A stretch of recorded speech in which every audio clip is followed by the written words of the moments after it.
Good morning students. ये video में पठानकोट उत्तराखंड के स्टूडेंट्स के लिए बनाने जा रहा हूँ। इस कोर्स में स्पेशलाइजेशन करना चाहते हैं उसके बारे में डिटेल डिस्कशन हम लोग यहाँ करने वाले हैं। About the top companies, top salaries क्या क्या हो सकती है उसके बारे में डिस्कस करेंगे। हम डिस्कस करेंगे about the top best companies जो जो आपके लिए हो सकती है। हम डिस्कस करेंगे about the top best colleges जो आपके लिए हो सकती है।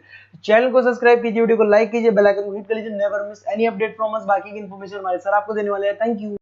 ये वीडियो में एएनएम, जीएनएम और बीएससी नर्सिंग के स्टूडेंट्स के लिए बना रहा हूं। अभी आप लोगों ने 12th क्लियर किया है, now you are planning for BSc nursing. देखो बहुत डिटेल में अपन डिस्कस करेंगे job opportunities, government, private, other options, वो सारे डिस्कस करेंगे। अब्रॉड में और इंडिया में कैसे जॉब मिल सकती है और बहुत डिमांडिंग कोर्स है, पूरा डिटेल में अपन डिस्कस करेंगे। इसके अंदर जो आपका एएनएम और जीएनएम है ये डिप्लोमा कोर्स होता है और जो नर्सिंग, बीएससी नर्सिंग है आपका डिग्री कोर्स होगा। तो इसको अपन डिटेल में डिस्कस करेंगे। जॉब अपॉर्चुनिटीज इंडिया में कौन सी है, अब्रॉड में कौन सी है और ग्लोबल लेवल पे कौन से एग्जाम्स लगते हैं जिससे यूएस में, यूएई में, कनाडा में आपकी जॉब लग सकती है, इसको डिस्कस करेंगे। थोड़ा सा मैं बता देता हूं। बेसिकली गवर्नमेंट ऑफ इंडिया ने बताया है 2027 तक मशीनें करेंगी काम। 42% जो है आर्टिफिशियल इंटेलिजेंस और मशीन लर्निंग से काम होगा। तो आप ये मान के चलो जो भी कोर्स आप करने वाले हो इसमें आर्टिफिशियल इंटेलिजेंस और मशीन लर्निंग को इंटीग्रेट करके चलना, क्योंकि इसकी जबरदस्त डिमांड आने वाली है। एआई एमएल की नॉलेज आपको भी होनी चाहिए। अगर यहाँ पे देखिए फास्टेस्ट ग्रोइंग जॉब, बहुत सारी जॉब्स आने वाली है। बिग डेटा, फिनटेक, एआईएमएल, बहुत सी जॉब्स जाने वाली है। Fastest declining job, post office clerk, bank teller, data entry, cashier. आज कैश डिपॉजिट होता है बैंक में एटीएम से, एटीएम से विड्रॉल होता है, पासबुक मशीन से अपडेट होती है। तो बहुत सारी जॉब्स जाने वाली है और आने वाली है। तो एआईएमएल को इंटीग्रेट करके चलना, इसकी डिमांड हमेशा रहेगी। मेरा क्लासेस चलता है ऑनलाइन, ऑफलाइन, रिकॉर्डेड, तीनों मोड पे मैं क्लासेस ले रहा हूँ। मुंबई में मैं पढ़ा रहा हूँ, जयपुर में पढ़ा रहा हूँ। उसके अलावा बहुत सारी चीजें जिसको अपन डिटेल में डिस्कस करेंगे। अभी आते हैं अपन एएनएम, जीएनएम और बीएससी नर्सिंग पे आते हैं। अगर मैं बात करता हूं तो एएनएम और जीएनएम आपके डिप्लोमा कोर्स हो गए और बीएससी नर्सिंग आपका डिग्री कोर्स हो गया।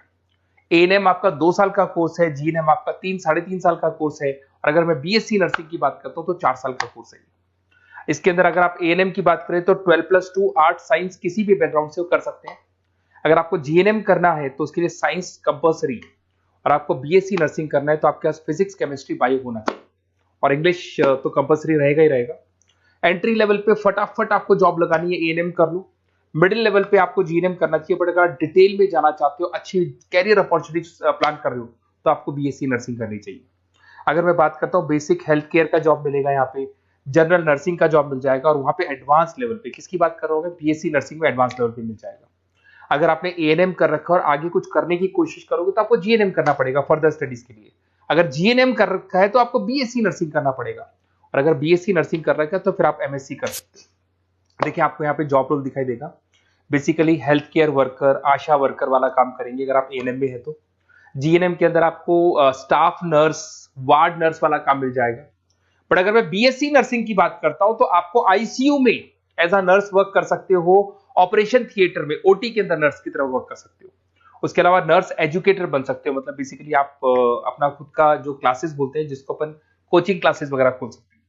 अगर मैं वर्क एरिया की बात करता हूं तो हेल्थ, यहाँ पे आपको आंगनबाड़ी वगैरह में जॉब मिलता है।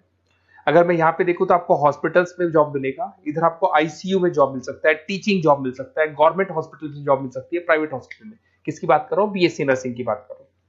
अगर ग्रोथ की बात करें तो एएनएम के अंदर आपका लिमिटेड ग्रोथ होगा, मॉडरेट ग्रोथ की बात करें जीएनएम में होगा। और अगर हाई ग्रोथ चाहिए, आपको अच्छा पैकेज चाहिए तो फिर आपको बीएससी नर्सिंग में जाना चाहिए। अगर यहाँ पे सैलरी पैकेज की बात करें, फ्रेशर से लेके गवर्नमेंट जॉब तक भी 30,000 तक जाओगे आप एएनएम के अंदर। जीएनएम के अंदर फ्रेशर से लेके गवर्नमेंट जॉब तक भी पहुंचते हो तो 12,000 से 40,000 तक पहुंचोगे। और अगर बीएससी नर्सिंग में जाते हो तो फ्रेशर भी हो तो आपको 18 से 30 मिल जाएंगे और गवर्नमेंट जॉब तक अगर आप पहुंच जाते हो तो आपको 60,000 के आसपास मिलने लग जाएंगे।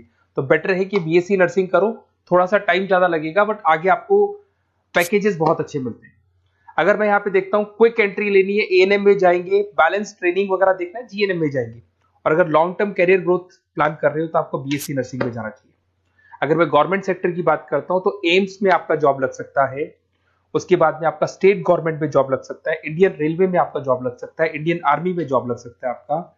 उसके बाद में पीएचआई, सीएचसी में जॉब लग सकता है, आंगनवाड़ी सेंटर्स में जॉब लग सकता है। और कैटेगरी वाइज एएनएम का एएनएम वाला जॉब लगेगा, जीएनएम का जीएनएम वाला लगेगा, बीएससी नर्सिंग का जो थोड़ा सा हाई लेवल पे जॉब लगेगा। उसके बाद में अगर मैं प्राइवेट सेक्टर की बात करूं, Apollo hospital, Fortis, Manipal, CK Birla, सब में जॉब लग सकती है। तो सारे ऑप्शंस आपके पास रहेंगे, आईसीयू, स्टाफ केयर वगैरह बहुत सारी जॉब्स है। एएनएम जीएनएम की कैटेगरी वाइज जॉब लगेगा आप लोग का। अगर मैं बात करता हूँ एनजीओ की, तो इसमें health care India, red cross society, UNICEF, WHO, यहाँ पे आपकी जॉब लग सकती है और वो कैटेगरी वाइज आपका जॉब लगेगा। अगर मैं सेक्टर्स की, अदर सेक्टर्स की बात करता हूं, तो आपके पास एक ऑप्शन है, अगर आपने बीएससी नर्सिंग कर रखा है तो टीचिंग असिस्टेंट बन सकते हैं आप, क्लिनिकल इंस्ट्रक्टर बन सकते हैं। होम केयर में अगर देखा जाए तो आपको होम केयर नर्स बन सकते हैं। टेली कम्युनिकेशन, आजकल ये टेली कंपनीज बहुत चल गई, जहां पे आप पेशेंट को, रिमोट एरिया में पेशेंट है, डॉक्टर नहीं है, तो आप उसको देखेंगे, सारे रिपोर्ट्स डॉक्टर को भेजेंगे, डॉक्टर्स को रिपोर्ट्स को स्टडी करके आपको सारा देगा। उसको अपन टेली मार्केटिंग भी बोलते हैं, टेली कंपनीज भी बोलते हैं। तो ये ऑप्शंस भी अवेलेबल है। अगर देखा जाए तो बीएससी नर्सिंग करने के बाद में आपकी गवर्नमेंट जॉब लग सकती है। गवर्नमेंट जॉब के लिए अगर आपको यूएई जाना है उसके लिए अलग एग्जाम होगा, यूके कनाडा के लिए अलग एग्जाम होगा, और अगर आपको दुबई जाना है तो दुबई का अलग एग्जाम होगा। तो देखते हैं अपन। अगर मैं बात करता हूं नेशनल काउंसिल एग्जामिनेशन, ये जो एग्जाम है ये यूएसए के लिए है।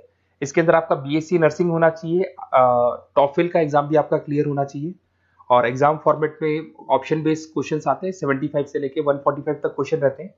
और इसका जो कॉस्ट आता है, बेसिकली एग्जाम का जो पेपर का कॉस्ट आता है $200 का कॉस्ट आएगा, और इसको क्लियर करने के बाद वो यूएसए और कनाडा में आपकी जॉब लग सकती है। अगर मैं बात करता हूँ दुबई के लिए, अगर आपको एग्जाम देना है तो DHA एग्जाम लगेगा आपका, दुबई हेल्थ अथॉरिटी करके एग्जाम लगता है। इसके अंदर आपका बीएससी नर्सिंग कंप्लीट होना चाहिए, 2 इयर्स का आपका एक्सपीरियंस होना चाहिए। एमसीक्यूज पेपर आएगा और $170 का आपका कॉस्ट आता है इसको पेपर को देने का, और ये वैलिड होगा दुबई हॉस्पिटल्स में। तो दुबई अगर जाना है तो ये एग्जाम आपको देना चाहिए। अगर यूएई का प्लान कर रहे हो, आबू दुबई का प्लान कर रहे हो, तो आपको HAAD करके एग्जाम है ये देना होगा। वही आपका बीएससी नर्सिंग और 2 इयर्स का एक्सपीरियंस चाहिए। ऑप्शन बेस्ड पेपर आएगा, 170 से लेकर $200 तक का इसका कॉस्ट लगता है। देखिए, अगर आपको बेस्ट कॉलेज देखना है नर्सिंग से रिलेटेड, तो आप मेरे को इस नंबर पे व्हाट्सअप कर सकते हैं या कॉल कर सकते हैं। तो मैं आपसे पूरा डिटेल में डिस्कस करूंगा। अपना नेम, नंबर, सिटी सब कुछ डाल के छोड़ दो और अपन डिटेल में डिस्कस करते हैं। और अगर कोई भी कॉलेज से रिलेटेड डाउट है तो मैं आपसे डिस्कस करूंगा। Okay, best of luck.